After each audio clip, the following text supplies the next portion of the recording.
আসসালামু আলাইকুম। আজকে শর্টকাটে একটা জিনিস রান্না করব আমি, এই ডিম দিয়ে। মানে আমার এটা খাইতে মন চাইছে, এর জন্য শর্টকাটে ডিমটা আমি এখন পুষ করব, পুষ করে খাবো। শেষ পর্যন্ত থাকবেন, ভিডিওটা দেখবেন।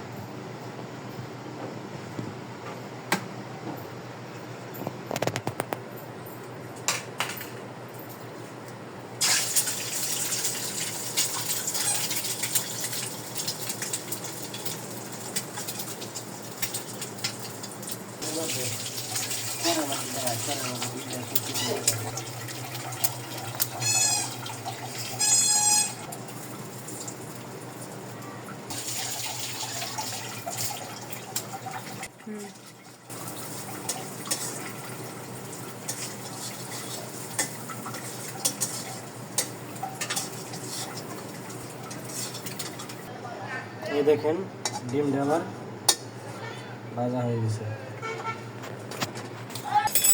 এই দেখেন কত সুস্বাদু একটা, এই দেখেন ডিম দিয়ে সুন্দর একটা রান্না করে ফেললাম। এখন আমি খেয়ে নেব, দেখবো কেমন লাগে। আর যদি আপনাদের কাছে ভিডিওটা ভালো লাগে থাকে অবশ্যই লাইক কমেন্ট শেয়ার করে দিবেন। সবসময় পাশে থাকবেন, ইনশাল্লাহ আমি আপনাদের পাশে আছি। আল্লাহ হাফিজ।